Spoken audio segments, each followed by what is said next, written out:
नमस्कार शिक्षक साथियों। नमस्कार। आज दिल्ली से हम लोग आप लोगों के साथ जुड़ रहे हैं। तो जो भी शिक्षक साथी हैं, आप सभी को शुभ रविवार का दिवस। और जितने भी हमारे शिक्षक साथी हैं वो आप जल्द से जल्द जुड़ें, जिससे हम लोगों की आज की चर्चा पर चर्चा आप लोगों के साथ हो सके। और आवाज़ अगर जा रही होगी तो एक बार ज़रूर कमेंट्स में आप लोग बता दीजिएगा कि आवाज़ प्रॉपर आ रही है। चूँकि धर्मेंद्र प्रताप जी, जय हो, नमस्कार, सुप्रभात, आपका दिन मंगलमय हो। धर्मेंद्र प्रताप जी और अवधेश कुमार जी अंबेडकर नगर यूपी से, अंबेडकर नगर की धरती को भी नमस्कार है, प्रणाम है। साथियों, इस समय हम लोग आप लोग सभी जो भी हम लोगों से जुड़े हैं, इस आंदोलन से जुड़े हैं, हमारे जो लीगल टीम के ग्रुप से जुड़े हैं, आप सबको पता होगा कि इस समय हम लोग दिल्ली में एक अपने पुनर्विचार याचिका को लेकर गहन तैयारी चल रही है कि पुनर्विचार याचिका कैसे यथाशीघ्र सुनवाई प्रारंभ हो और उसमें कितने सॉलिड तरीके से, कितने ठोस तरीके से हमारे जो बिंदु रखे जाएं, राहत मिले। और नमस्कार पंकज सिंह बिसेन जी, और साथी कि हम आशीष मोरे जी, नमस्कार, आवाज़ आ रही है बताने के लिए। कमलेश सिंह जी, नमस्कार।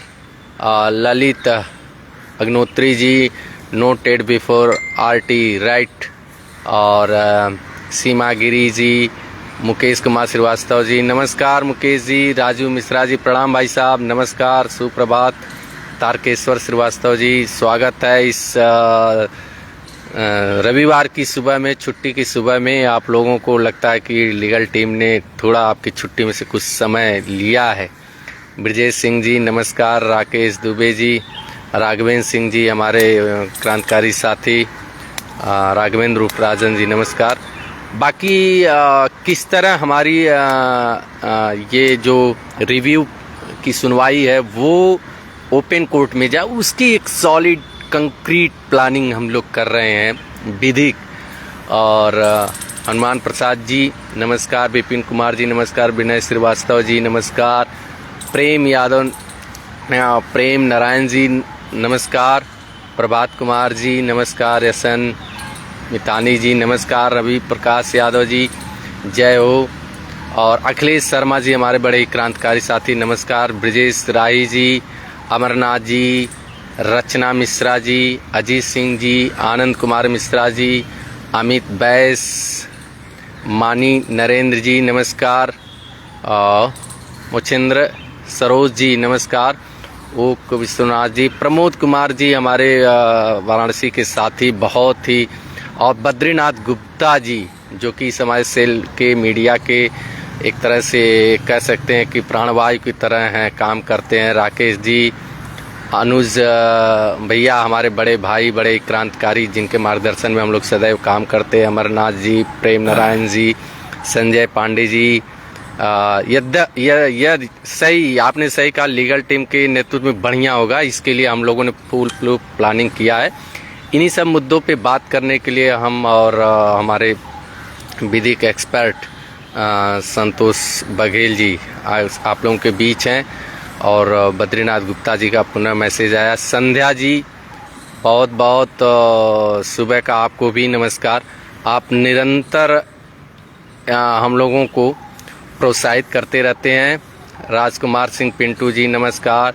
निवेदिता राय जी, अनीता पटेल जी, हरीश मारवा जी, जितेंद्र सिंह जी, आशीष मोरे जी, राजेश सिंह, अमरीश सांभिया जी, योगेंद्र कुमार जी, ज्ञान प्रकाश यादव जी, आप सभी साथियों को नमस्कार। और जो हमारे लीगल टीम से जुड़े हुए हमारे सम्मानित क्रांतिकारी और वॉलंटियर साथी हैं, उनसे कहेंगे कि आप ग्रुपों में भी इसको आप ज़रूर मैसेज कर दीजिएगा। जिससे हमारे तमाम शिक्षक साथी थे कि वो बार बार मैसेज कर रहे थे कि आप लोग लाइव नहीं आ रहे हैं। असल में हम लोग ये पूरा वीक हमारा एक विशेष प्रयोजन से गया है और हम लोग पूरा उसमें लगे रहे हैं। हमारे अध्यक्ष जी, अमित जी, हम ये लोग पूरा उसमें लगे रहे पिछले काफ़ी दिनों से, और उसके रिजल्ट्स आएंगे, जल्दी आएंगे।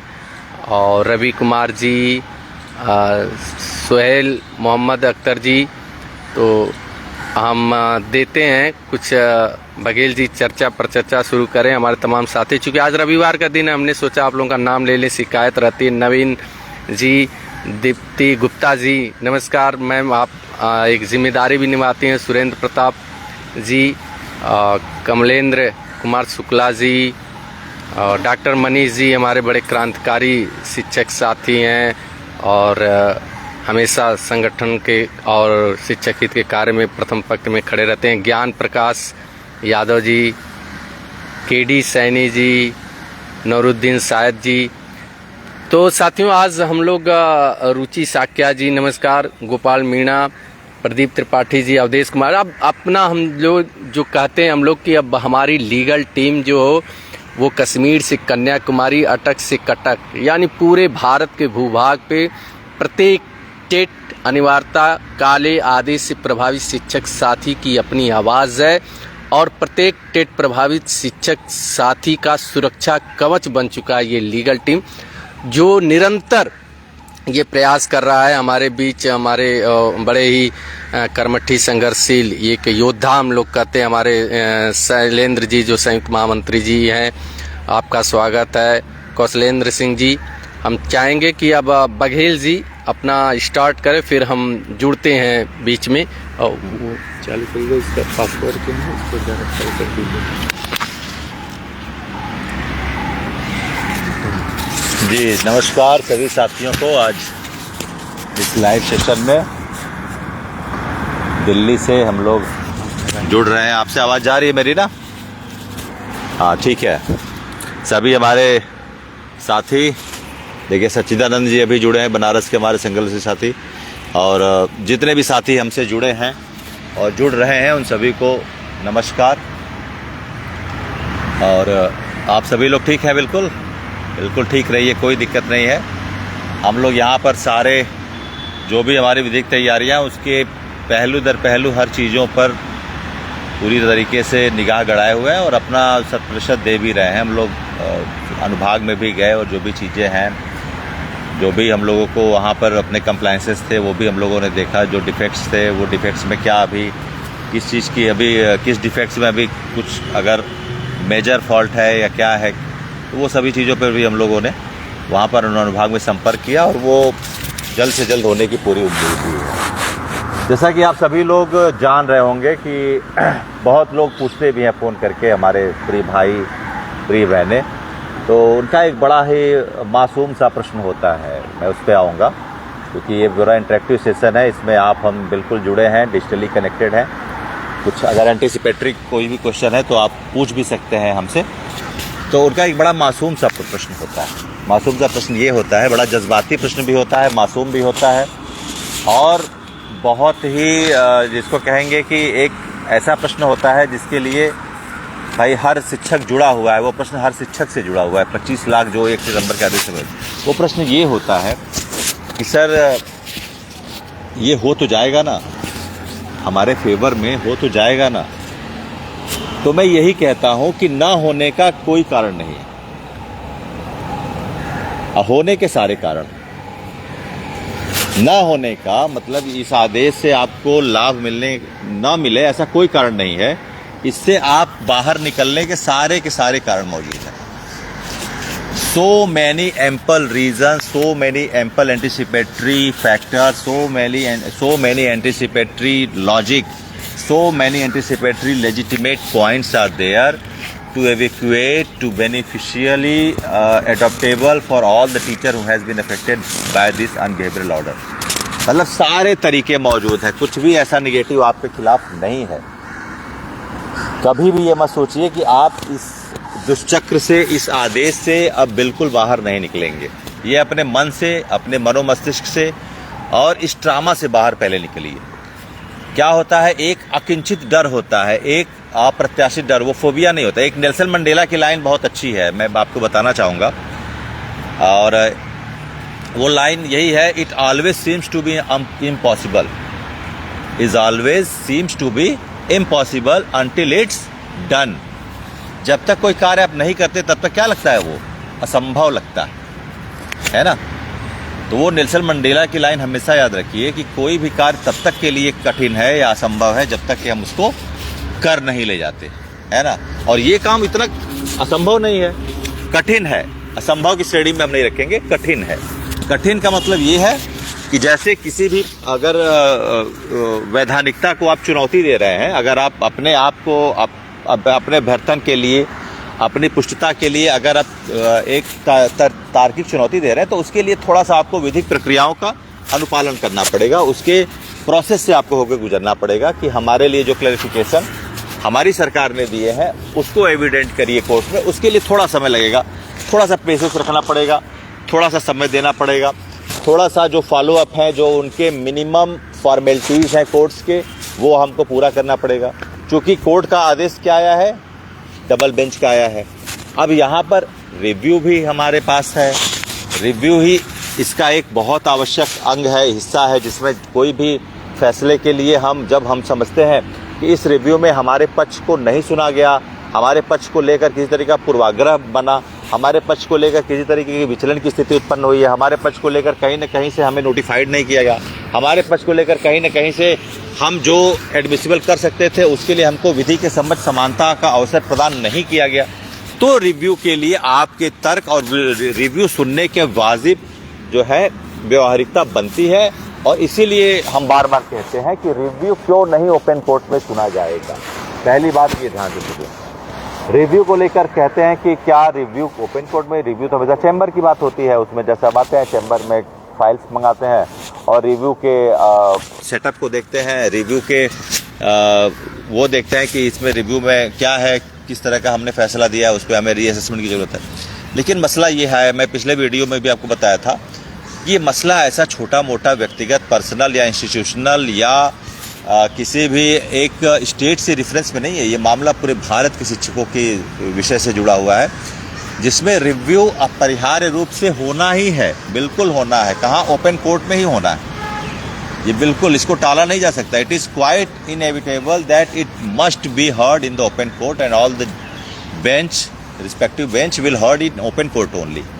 No any alternate condition, no any compulsory condition that it would be heard in the chamber. There are so many reasons that it would be heard, so many favorable reasons, so many you can say logical reason that it would be heard in open court. ये open court में ही सुना जाएगा। अब open court में सुनवाई के मसले पर जब हम गए तो कल हमारी भी वकील साहब से बात हुई कि उसमें जो हमारा प्रेयर बनेगा, उस प्रेयर पे बहुत सारे पॉइंट्स हमने एडमिसिबल किए और 17 का अमेंडमेंट को लेके जो एक परिचर्चा बनी हुई है कि एनी हाउ जो 2017 का अमेंडमेंट है उस विषय को कि वो हमारे लिए एक जिसे कहते हैं एक वो बैरियर पॉइंट है, जहाँ पे हम अपने अभ्यर्थन को लेकर कहीं न कहीं से वो करते हैं कि इसी वजह से नॉन टेट टीचरों के लिए जो पहले के हैं उनको माननीय सुप्रीम कोर्ट के द्वारा ये आदेश दिया गया। लेकिन उसकी व्याख्या होना अभी ज़रूरी है, अभी बाकी है। उसी की व्याख्या से बहुत सारी चीज़ें पुष्ट होंगी। कुछ भी ऐसा नहीं है जो क्लियर नहीं होगा। हाँ, होगा, लेकिन थोड़ा समय लगेगा, वो तारीख पड़ेगी। उसके बारे में तमाम बार बताया जा चुका है कि प्रोविजो 1, 2 क्या है। प्रोविजो 2 को सप्लीमेंट्री 1 से एडहेरेंस नहीं करके उसको थारोली जो है कि यूनिवर्सली एलोबरेट किया गया, जिससे ये deviated form of judgement create हुआ, जहाँ पे सारी बातें थोड़ी सी जनरलाइज हो गई, थोड़ी सी जुरिडिक्शन के बाहर चली गई। कल एक पोस्ट मैंने डाला था कि अगर 17 का अमेंडमेंट हमारे लिए होता तो 2011 के पहले जो भी लोग हैं वो तो 31 मार्च 2019 को नॉट एलिजिबल हो गए होते। आपको गवर्नमेंट एक दिन का वेतन नहीं देती है, अगर 31 मार्च को रिटायर है तो 1 अप्रैल का वेतन नहीं देगी। बात समझिए, लॉजिकल पॉइंट। ये हम लोग कह रहे हैं ऑफिशियली आपसे कि 1 अप्रैल 2019 को अगर आप रिटायर हो गए होते तो 1 अप्रैल 2019 का वेतन आपको सरकार नहीं देती। You would have not been entitled to get even 1 day salary और पेंशन तो है नहीं, है ना, कि यू वुड क्लेम फॉर, आप नहीं पा सकते। तो फिर अगर 31 मार्च 2019 को हम लोग 17 के अमेंडमेंट के हिसाब से 2011 के पहले के सारे नियुक्त अध्यापक 2001 के नियमावली के अधीन जो भी नियुक्त हुए हैं वो तो 1 अप्रैल 2019 को नॉट एलिजिबल हो जाते। तो 7 सालों से ये वेतन देने की अकाउंटेबिलिटी किसकी बन रही है? स्टेट गवर्नमेंट की बन रही है, तो फिर वो स्टेट गवर्नमेंट क्यों हमको दे रही है? इसका मतलब है हम उससे प्रभावित नहीं है, उसके पूर्ण व्याख्या की जरूरत है।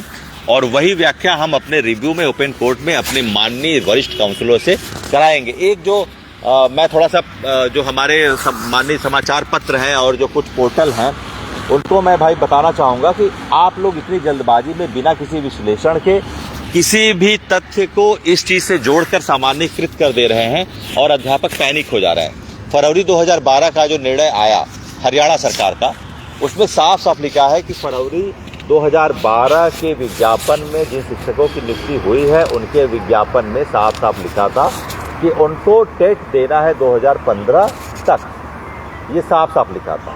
ठीक है, उन्हीं के लिए अब 2026 में हरियाणा सरकार ने निकाला है कि उनको 1 सितंबर नहीं, ध्यान दीजिएगा, 31 मार्च 27 कहाँ है, 31 मार्च 2027 तक उनको हर हाल में टेट परीक्षा उत्तीर्ण कर लेनी है, क्योंकि उनके विज्ञापन में लिखा है। अब उसको जोड़ करके कई समाचार पत्रों ने निकाल दिया कि सरकार का वो आ गया अल्टीमेटम कि अब नहीं निकालेंगे, 2 साल में टीचर बाहर हो जाएंगे।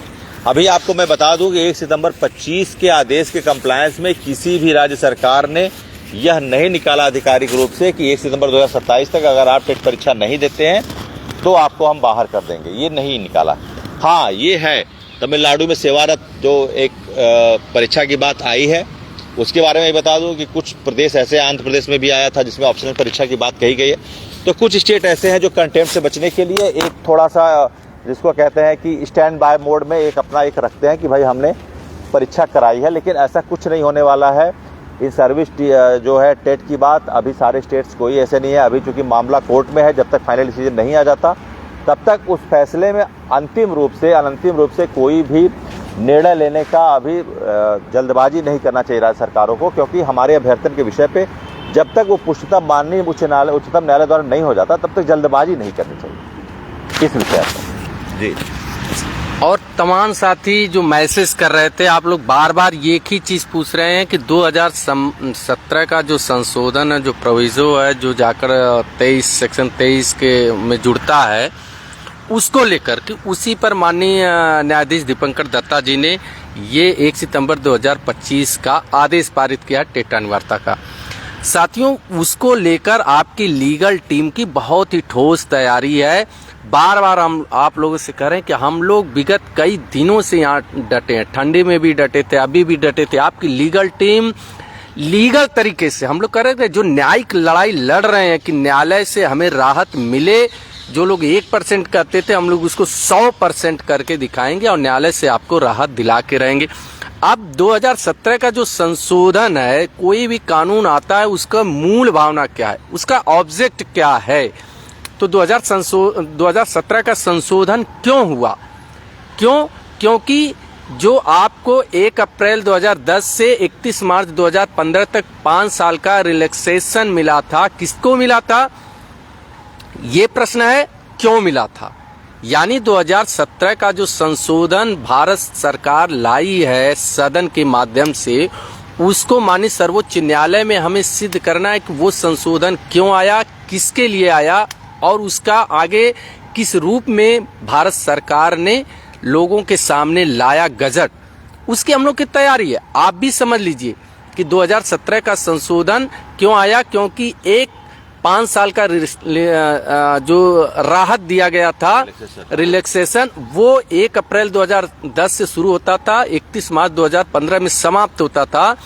उसी को लेकर 2017 में नवंबर में सरकार ने एक अमेंडमेंट संशोधन बिल लाया, 4 साल 2 साल पीछे से। यानी उसने कहा कि ये 4 संशोधन जो है 31 मार्च यानी 1 अप्रैल 2015 से लेकर 31 मार्च 2017 तक, 19 तक, यानी 4 साल, 2 साल पीछे से 2 साल आगे से ये संशोधन उसी संशोधन से जुड़ा हुआ है, उसको 4 साल और बढ़ाया है। और उसको लेकर जब संशोधन के संदर्भ में सेंट्रल गवर्नमेंट की तरफ से सारे स्टेट गवर्नमेंट को एक राजपत्र जो जारी किया गया, गजट के द्वारा जो दिया गया, सबको सूचना प्रेषित की गई, उसमें वही वर्णन है जो 1 अप्रैल 2010 में वर्णन किया गया था, 23 अगस्त 2010 के नोटिफिकेशन में एनसीटी के, कि वो टीचर जो एनसीटी के गाइडलाइन 2001 के तहत नियुक्त हुए हैं और वो बीएड के द्वारा नियुक्त हैं, वो 6 महीने का ब्रिज कोर्स उनके लिए अनिवार्य है। वो इसी ब्रिज कोर्स के लिए उसमें 5 साल के अंदर में 6 माह का ब्रिज कोर्स करने के लिए कहा था, लेकिन 2015 का समय बीत गया। तमाम राज्य सरकारों ने वो अपनी उन्होंने असमर्थता जताते हुए सरकार को जवाब दिया कि हमारे यहाँ संसाधन का अभाव है, जिसके कारण हम ये ब्रिज कोर्स नहीं करा पा रहे हैं। उसी के संदर्भ में 2017 में फिर से संशोधन हुआ था। अब वहां जो शब्द इब्री टीचर जुड़ गया, जो लोग बार बार कहते हैं कि ये इब्री टीचर आ गया, तमाम जो लोग तथाकथित इस समय सब लोग विद्वान हो गए हैं। जितने लोग हैं आजकल सब लोग विधि के विद्वान हो गए हैं। घर पे बैठे रहेंगे, फेसबुक मोबाइल उठाएंगे, बेडरूम में है कि किचन में है कि गार्डन में है कि कहाँ है, वो 2 शब्द लिख देंगे 2017 का संशोधन। वो संशोधन किस संदर्भ में आया था उसको आपको देखना पड़ेगा, वो ऑब्जेक्ट क्या था। तो वो ऑब्जेक्ट जो था उसको सरकार ने गजट द्वारा आप सबके सामने भी लाया है और प्रदेश सरकारों को उसको उन्होंने उसकी सूचना भी दी थी। और उसके संदर्भ में प्रदेश सरकार, हमारे उत्तर प्रदेश सरकार ने भी उस पत्र के संदर्भ में और उस संशोधन के संदर्भ में हमारी उत्तर प्रदेश सरकार खुद ने सूचना जारी किया था, सर्कुलेट किया था, नोटिफिकेशन जारी किया था। तो उसको सिद्ध करना ये लीगल टीम की बहुत ही तैयारी है, सटीक तैयारी है। अब उसमें जब आप 23 अगस्त 2010 के नोटिफिकेशन में जाएंगे तो जो भी एक एक बिंदुवार है, चाहे आपका क्लास 1 हो, 2 हो और उसके जितने भी परंतु को, उसकी सारी विधिक तैयारी है। आपको राहत मिलना तय है। अब वो राहत किस तरह हो उसकी step by step legal team ने तैयारी की है। तमाम लोग ऐसे हैं कहते हैं कि भाई जो रिलैक्सेशन मिलेगा तो सबको मिलेगा। हम लोग उससे भी आगे की तैयारी किए हैं, जैसा कि बार बार बघेल जी, अमित जी, हम लोग हमारी टीम आपको बताते हैं, हम लोग उसकी भी तैयारी किए हैं। इतना ही नहीं, इसीलिए हमारी लीगल टीम से कि कोई ऐसा एडवर्स आता है कोर्ट में, तो इसीलिए हमारी लीगल टीम से जितने भी सदस्य हमारे जो वॉलंटियर हैं, हम लोगों की प्लानिंग है उनको इम्प्लीडर बनाकर कोर्ट में उनकी वेबसाइट पे अधिकृत रूप से आपको कोर्ट में ले जाना, ये हमारी तैयारी है। कि यदि कोई ऐसी आई तो मेरी मर्जी है कि भाई अच्छा, एक बात, एक स्वाभाविक सी बात आप लोग सोचिए, एक सामान्य सी बात है ये। हम लोग बार बार कहते हैं कि इस देश में 25 लाख टीचर प्रभावित हो रहे हैं और सुप्रीम कोर्ट माननीय सर्वोच्च न्यायालय में जब हम जाएंगे तो कितने लोग गए हैं? 38 रिव्यू पिटीशन है, यानी 25 लाख में 38। ठीक है, लीगल टीम का प्रयास है, हमारा प्रयास है कि नहीं, हमारे साथ हजारों हजार शिक्षक साथी जाएं और हम इम्प्लीडर के माध्यम से कोर्ट में सम्मिलित हों। तो कोर्ट के ऊपर तो ये बनना चाहिए, कोर्ट को लगे कि नहीं, इस देश में इतने शिक्षक जिन्होंने इस आदेश का विरोध किया, यदि हम आप कोर्ट में नहीं जाएंगे, कोर्ट में रिव्यू में नहीं जाएंगे, तो कोर्ट के सामने उसके पटल पर ये कैसे पता चलेगा कि देश के शिक्षक इसका विरोध कर रहे हैं न्यायिक व्यवस्था के माध्यम से। आप सोचिए, इस पे तो अब तक न जाने, हम तो कहते हैं 25 लाख टीचर अगर थे तो कम से कम 50,000 रिव्यू पढ़ने चाहिए थे, लेकिन नहीं हुआ।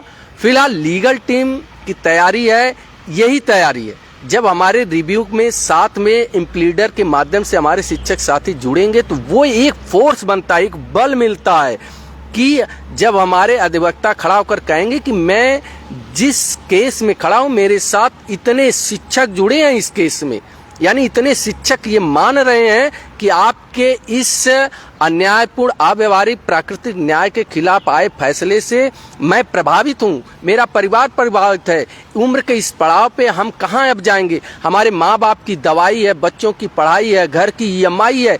इस अवस्था में कोर्ट के साथ सिंपैथी से भी पेश आना है, उसकी भी हम लोगों ने तैयारी कर रखी है कि हम जो याचना, कि जैसे आपने 5 साल का रिलैक्सेशन दिया है, तो उसी तरह इन शिक्षकों को भी देखिए जिनके साथ कानूनी ग्राउंड भी है, विधिक ग्राउंड भी है, पारिवारिक समस्या भी है, सामाजिक समस्या है, विभाग में अच्छा कार्य भी कर रहे हैं।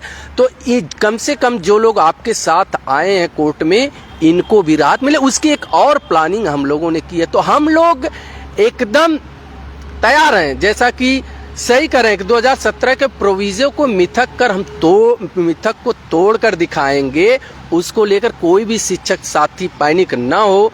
और हम लोग यहाँ डटे हुए हैं दिल्ली में, सुप्रीम कोर्ट में, चाहे वो हमारे शिक्षा के विशेषज्ञ रह, सर्विस सेक्टर के हों या संविधान सेक्टर के हों, अब तक अनगिनत काउंसिल के साथ हम लोगों ने मीटिंग की है, उसकी बखूबी तैयारी की है, क्योंकि हम लोग बार बार कर रहे हैं कि ये हमारी सेवा सुरक्षा, हमारे शिक्षक अस्तित्व, हमारे अस्तित्व की लड़ाई, मान सम्मान स्वाभिमान की लड़ाई है।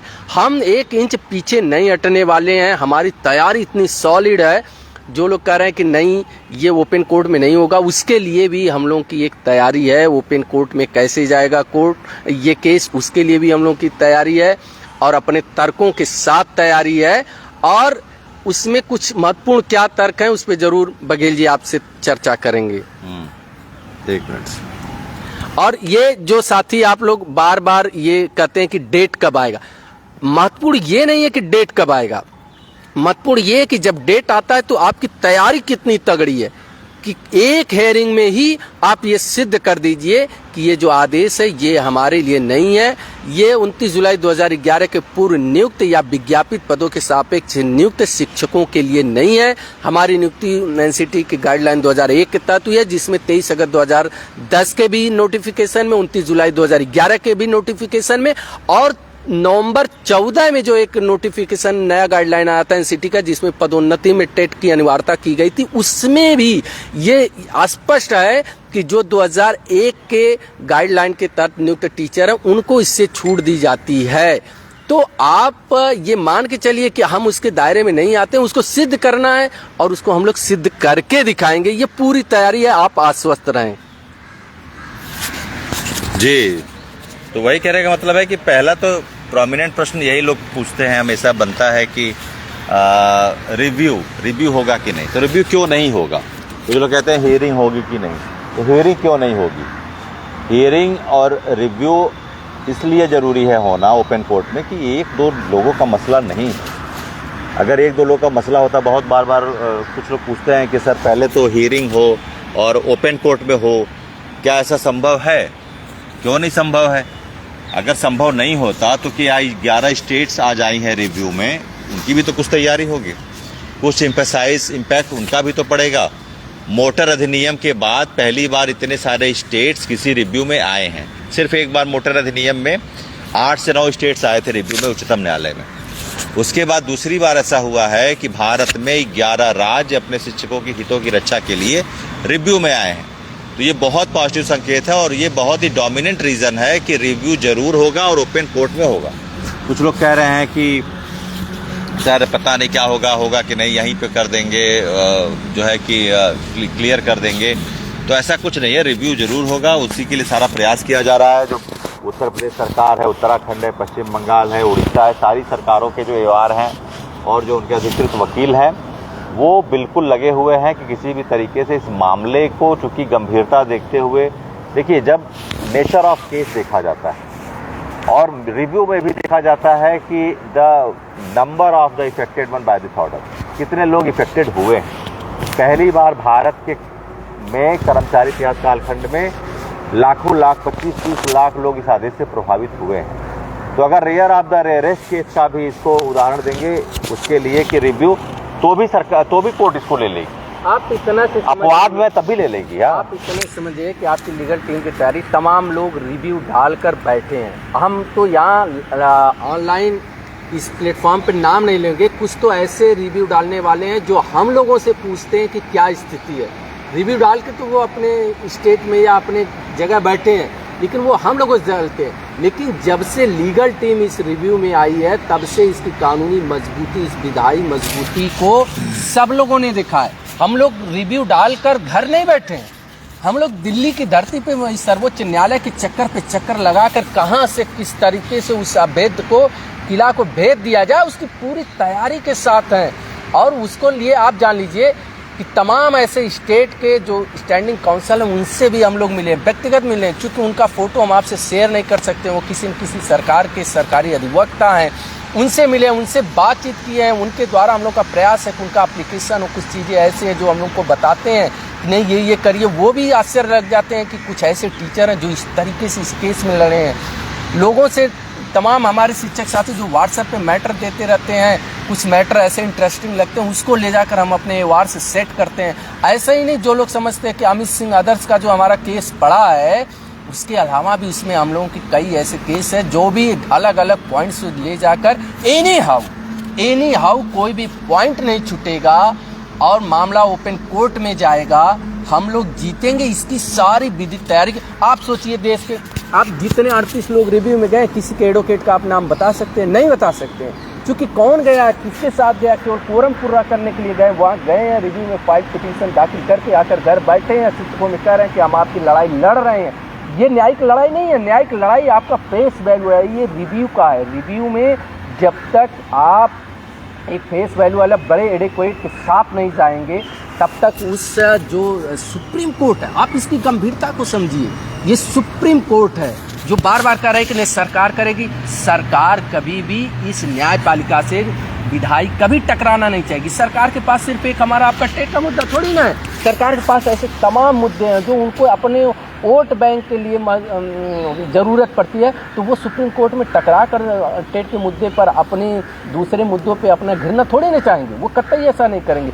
इसलिए हमको आपको ये लड़ाई लड़नी होगी। इसके लिए हम लोगों ने विधिक तैयारी करके रखी है कि किस तरह हम लोग उस न्यायपालिका में सर्वोच्च न्यायालय के माध्यम से। और एक बात जान लीजिए, हम लोग को पूर्ण विश्वास है कि वो दीपंकर दत्ता जी के सामने सारे तथ्यों को रखा नहीं गया था, सटीक तरीके से नहीं रखा गया था। हम लोग को पूर्ण विश्वास है जिस दिन ये सारे तथ्य माननीय दीपंकर दत्ता जी के सामने आएंगे, उनको भी ये एहसास होगा कि नहीं ये शिक्षक सही हैं और इनके साथ अन्याय हो रहा है, इनके साथ इनका परिवार है, इनका समाज है, इनके बच्चे हैं, इनका भविष्य है और विद्यालय की पढ़ाई है। ये तमाम ऐसी चीज़ें हैं जो जिसको देखते हुए वो फैसला आपके पक्ष में आएगा। विधिक के साथ ही कुछ मानवीय पहलू भी होते हैं जो प्रेयर होते हैं, प्रेयर उसके साथ भी हम जा रहे हैं। आप एक दिन कभी आप इनके जब ये जो लोग रिव्यू डाल के गए ना, आप इनके जब निकाल के देखेंगे कि इन्होंने क्या क्या तर्क रखे हैं, तब आपको पता चलेगा कि आपकी न्यायिक लड़ाई किस स्टेज पे है। ये तो आपके संबल से, आपके सहयोग से, आपके विश्वास पर लीगल टीम है जो जैसे आप अपने घर का केस लड़ते हैं, हम लोग कहते हैं कि जाके पाँव में पट्टी बेवाई पे आ जाने पीर पर आई। जो खुद नहीं उस पीड़ा में है, उस दर्द को कैसे समझेगा? एक शिक्षक की दर्द को हम समझते हैं। आज एक शिक्षक किस तरह हमारा जागता है, रात भर जागता है, वो सुबह उठता है, उसकी नींद नहीं पूरी होती है, उसको लगता है कि 2 साल में 1 महीने गया, 2 महीने गया, 4 महीने गया, 6 महीने गया, उसके चेहरे पे क्या है वो हम समझते हैं, उसके परिवार के इस समय क्या कंडीशन वो हम समझते हैं, क्योंकि हम एक प्रभावी शिक्षक चाहते हैं। इसलिए उस पीड़ा को, उस दर्द को, उसको हम लोग सजोते हुए अपनी ताकत बनाकर इस पूरे, हम लोग सिर्फ ये लड़ाई नहीं लड़ रहे, ये हमारे भावनाओं की लड़ाई है, ये हमारे अस्तित्व की लड़ाई है। हम पूरे संवेदना के साथ इसमें हैं। इसलिए आप जैसे लोगों का सहयोग है, संबल है, और अभी जैसा कि हमारी टीम ने कहा है, अभी हम कुछ चीज़ें ओपन नहीं करना चाहते हैं। हमारे एक बड़े देश के बड़े काउंसिल खड़े हैं और ज़रूरत पड़ी तो ऐसे और भी काउंसिल की भी खड़े होंगे, उसकी भी हम लोग तैयारी किए हैं और उसी के लिए हम लोग यहाँ डटे पड़े हैं। आप सोचिए, सब लोग तो घर पे है ना। उस दिन बघेल जी ने फोटो शेयर किया होगा फेसबुक पे कि रिव्यू की जो एक ऑफिस है अनुभाग 3, जहाँ के आप अंदर जा नहीं सकते हैं जल्दी सुप्रीम कोर्ट के, वो भी नई वाली बिल्डिंग में अंडरग्राउंड से जाना पड़ता है। हम लोग अपना पास बनवाए हैं, एनी हाउ पास लेकर अपने परिवार को लेकर वहाँ गए हैं, अनुभाग 3 में गए हैं, उस काउंटर पे गए हैं जिसका फ़ोटो आपने शेयर किया था। उस काउंटर पर जाकर एक एक चीज़ को समझा गया है, क्या क्या है और कैसे फाइलिंग चल रही है, क्या उसकी प्रोग्रेस है। और इसीलिए हम लोग दिल्ली को जल्दी छोड़ नहीं रहे हैं कि तैयारी अब पूर्ण रूप से है, सुनवाई की दिशा में चल रही है। तो जितने भी मजबूत हमारी तैयारी हो वो होगी। आप सभी साथी एकदम आश्वस्त रहें। हेयरिंग को लेकर आपकी जो टिक चल रहा है 2 साल, उसको भी हमारे दिमाग में वो कैसे बंद होगा, उसकी सारी प्लानिंग हम लोगों ने कर रखा है। हाँ, जिस आंदोलन में आप जितने लोगों को, जितने साथियों को जोड़ सकते हैं जोड़िए, चूँकि ये भी होता है जो हमने पहले कहा, उसी बात को रिपीट करता हूँ। लाइव में रिपीट सुनना लोग पसंद नहीं करते हैं कि आप सुप्रीम कोर्ट में जाएंगे तो माननीय सर्वोच्च न्यायालय जरूर पूछेंगे कि आप लोग कहते हैं 20 लाख 25 लाख शिक्षक इससे प्रभावित है, तो वो आए कहाँ हैं? 20 लाख 25 लाख शिक्षक आए कहाँ हैं? यहाँ तो बमुश्किल 38 है। उस 38 में भी लीगल टीम ऐसी है जो आप जुड़ रहे हैं, जितने साथी जुड़ रहे हैं, सबको इंप्लीडर ऑब्लिक याची बनाकर हम लोग सुप्रीम कोर्ट में ले जा रहे हैं। कम से कम एक बल मिलेगा हमारे एडवोकेट को कि ये देखिए हमारे सभी शिक्षक साथी इंप्लीडर में रहेंगे। एक तो आपको इंप्लीडर का लाभ मिलेगा, दूसरे सुप्रीम कोर्ट पे एक प्रेशर जाएगा कि नहीं, इतने शिक्षक साथी इस आदेश के खिलाफ यहाँ अपनी आवाज़ को रखने आए हैं। तो आप इस पर भी ध्यान दीजिए। और लड़ाई हम लोग स्वागत करते हैं, सारी लड़ाई चलती रहनी चाहिए, लेकिन जब सरकार ने स्वयं कह दिया है कि आपको न्यायपालिका के माध्यम से मिलेगी, तो पूरी ताकत के साथ आप पहले न्यायपालिका पर फोकस करिए। बिल्कुल, ये सर्वोच्च न्यायालय का मामला है, ठीक है। हम भी उदाहरण देते हैं कि साहबानों का केस हुआ, SC ST का केस हुआ। आप बहुत ओपन माइंड से सोचिएगा, साहबानों का केस किसके कार्यकाल में हुआ था? आज तत्कालीन प्रतिपक्ष है, प्रतिपक्ष यानी कांग्रेस के कार्यकाल में हुआ था। कांग्रेस ने साहबानों का केस क्यों किया? एक वोट बैंक की बात थी। उसके बाद वर्तमान सरकार ने SC ST केस में सुप्रीम कोर्ट के आदेश को पलटा था। वो किस लिए पलटा था आप लोग भी जानते हैं कि वोट बैंक की बात है। लेकिन क्या टीचर्स के साथ सरकार इस स्तर तक जाएगी?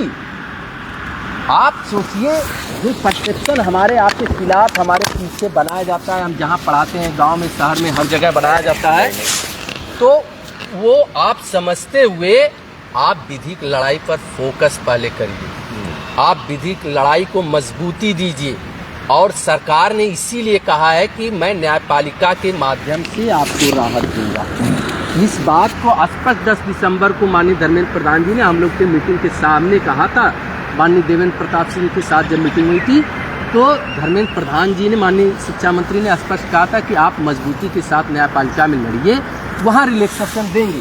तो सरकार की सोच ये भी है ना, क्योंकि उनको पता है कि कहीं न कहीं त्रुटि हुई है इस आदेश में, और NCT के द्वारा सरकार अपनी बात को वहाँ रख देगी और वहीं से आपको राहत मिल जाएगी। इसलिए सारा फोकस हमको आपको न्यायपालिका पे लड़ाई पर लड़ाना है, जिसको लेकर लीगल टीम मजबूती के साथ लड़ रही है।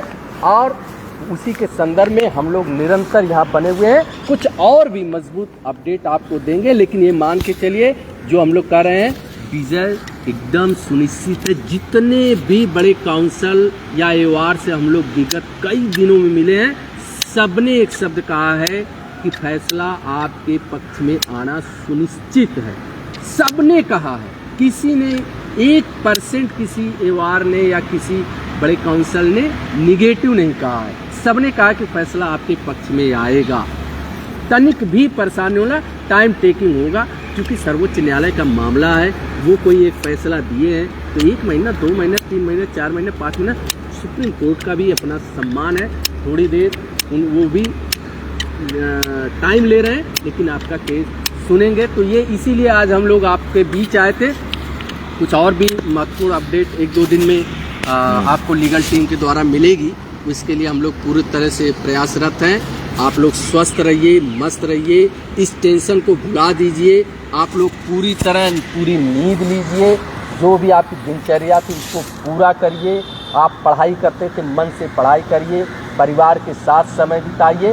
हम लोग यद्यपि परिवार से थोड़ा इस समय दूर चल रहे हैं, जब से ये संघर्ष शुरू हुआ है तब से हम लोग परिवार से दूर हो गए हैं, कारण कि भाग दौड़, आना जाना, तीनों लोग का वही काम है। पढ़ाई टेट की नहीं करनी है, अखबार की पढ़ाई, जो आप स्कूल की पढ़ाई हाँ, करते हैं, पढ़ाई अखबार वाली और बाकी इस लड़ाई को आप अपने लीगल टीम के नेतृत्वकर्ता अमित सिंह और बघेल जी और हमारे ऊपर छोड़िए। उसकी विधिक चीज़ को हम लोग कर रहे हैं। आप लोग जो साथी आकर बराबर ये कहते हैं कि कब शुरू होगा, उसकी भी हम लोग तैयारी करके रखे हैं। शुरू होगा उसके लिए भी बाकायदा कर, लेकिन शुरू जब हो तो वो आपके पक्ष में हो, वो ज़्यादा मायने रखता है।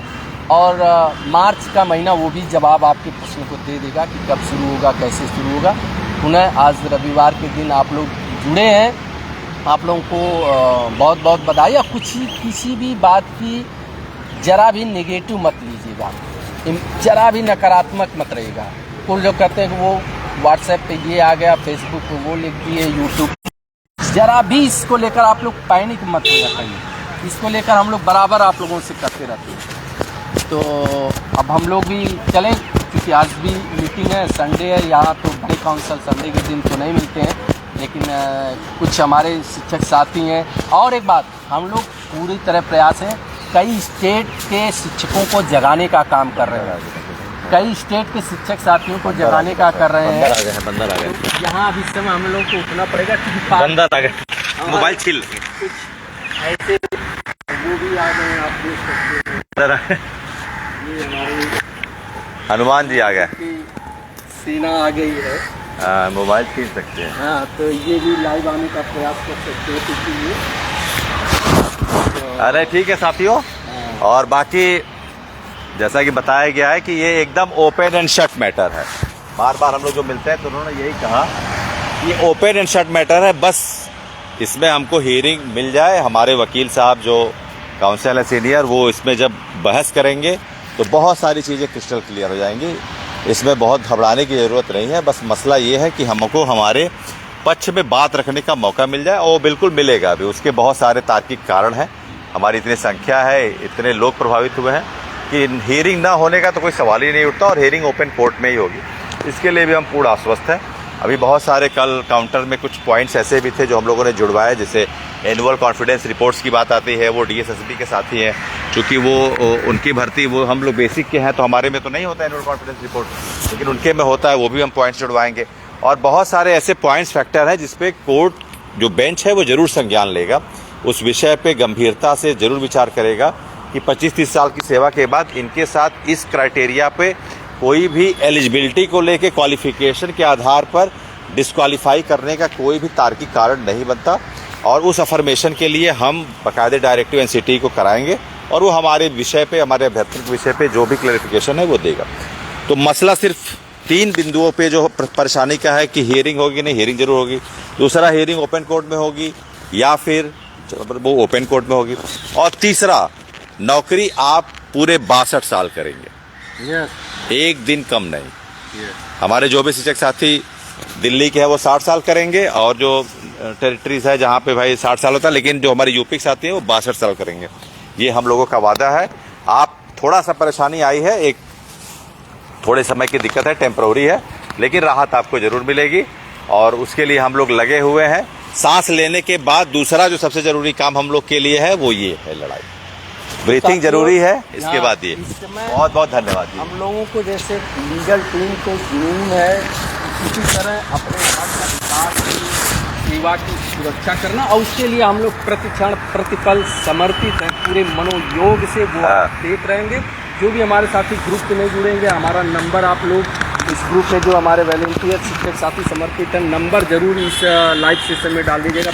अब जो नए जुड़े होंगे नोट कर लेंगे, 72 69 045 666 7269 045 666। आप इस पर नंबर करिए और डायल करिए, आप हमारे ग्रुप से जुड़िए, और साथियों एकदम आश्वस्त रहिए, आपको विजय सुनिश्चित है। इसकी पूरी प्लानिंग हो गई है, बिल्कुल। आप तनिक भी मत घबराएं। और आज जैसा बताया कल संडे को दिल्ली के शिक्षक साथियों के साथ यहाँ मीटिंग रखी गई है। मीटिंग कीजिए है कुछ ऐसे मैटर जैसे आपने बताया उनको बुलाया गया है, कुछ उनसे भी मैटर लिया जा रहा है, क्योंकि ये मामला पूरे देश का है, पैन इंडिया का है। इस स्टेट में अलग से जैसे उनका मॉडिफिकेशन एप्लीकेशन और इसके अलावा कुछ ऐसे मैटर होते हैं, जैसे हमारे यहाँ आपके यहाँ इंक्रीमेंट मिलता है, इनके यहाँ उस पर मिलता है एनुअल कॉन्फिडेंस रिपोर्ट से। वो एनुअल कॉन्फिडेंस रिपोर्ट कोर्ट में बहुत मायने रखता है, यानी कि आपका काम बहुत ही बढ़िया रहा है और आपने बढ़िया काम कोर्ट ने कहा भी है। कोर्ट ने देखिए में निर्णय भी आया, कोर्ट का जो निर्णय ध्यान से पढ़िए। कोर्ट के निर्णय में क्या लिखा है? कोर्ट के निर्णय में लिखा है, although we well know that all the teachers who has been serving since 2 or 3 decades has been doing their best, and their respective students are also shining in their future, are doing their best in their respective field, but we have to take some hard decision that they have to clear the TET examination within 2 years. तो court भी देखिए ये कह रहा है, ये मान रहा है कि इनके साथ हम थोड़ा सा हार्श हो रहे हैं, और वही ग्राउंड बनेगा हमारा रिव्यू में जाने के लिए कि हम आप जो हमारे जो एकेडमिक जो कॉन्फिडेंस रिपोर्ट्स है, हम अच्छा बेहतर जब कर रहे हैं, हमारे बच्चे जब अच्छा कर रहे हैं, और एक अनुभव की ज़रूरत होती है विद्यालयों में, और इस उम्र के पड़ाव पर आपके पास कोई विकल्प रोजगार का नहीं है, तो वहाँ पर हम अपने लिए कंपेंसेटरी हियरिंग की बात रखेंगे, और जरूर कोर्ट इस मामले में सुनवाई करेंगे। और एक बात बार-बार पूछते 2 साल का देखिए, कोर्ट ने स्पष्ट किया है कि ग्रुप टीचर 2 साल का तो वो वही जैसा कि बघेल जी ने बताया कि हरियाणा के प्रकरण में आया आदेश, उसमें आया है कि जो 29 जुलाई 2011 के बाद विज्ञापित पद है उसके सापेक्ष जो नियुक्ति है उनके लिए था, और बीच में जो था 23 अगस्त 2010 से 27 जुलाई 2011 के बीच वो उन समय के बीच जो हुआ था उनके लिए था। तो इसलिए आप अगर ऐसा नहीं होता तो हरियाणा सरकार फरवरी 2012 के लोगों के लिए डेडलाइन क्यों बताती? वो तो कह देती ना कि 2012 के पहले जितने भी लोग हैं, जो भी हैं, वो अगर नहीं करते हैं तो उनका सेवा समाप्त। ऐसा आया? ऐसा नहीं आया। तो 29 जुलाई 11 के पहले के लोग बिल्कुल निश्चिंत रहे, कुछ भी गलत नहीं होने वाला। ठीक है। कुछ स्टेट के साथी ज़रूर फ़ोन करते हैं कि वहाँ पदोन्नत शुरू कर रहे हैं या वो कर रहे हैं। तो देखिए भाई, अब इसके लिए आपको रिव्यू का इंतजार करना पड़ेगा, या फिर इसके लिए वो लीगल केस आप व्यक्तिगत बात करिए, उसकी विधि के पास हम लोगों ने यहाँ चर्चा पर चर्चा किया, वहाँ से भी राहत मिलेगी। लेकिन आप सभी आश्वस्त रहिए, एकदम पूर्ण आश्वस्त रहिए। आपकी लीगल टीम आपके लिए बहुत बहुत धन्यवाद इस रविवार के दिन जुड़ने के लिए। पुनः आप सभी को नमस्कार, और लीगल टीम आपको विजय दिलाएगी, दिखा कर रहेगी, ये पूरा देश देखेगा। जय। नमस्कार।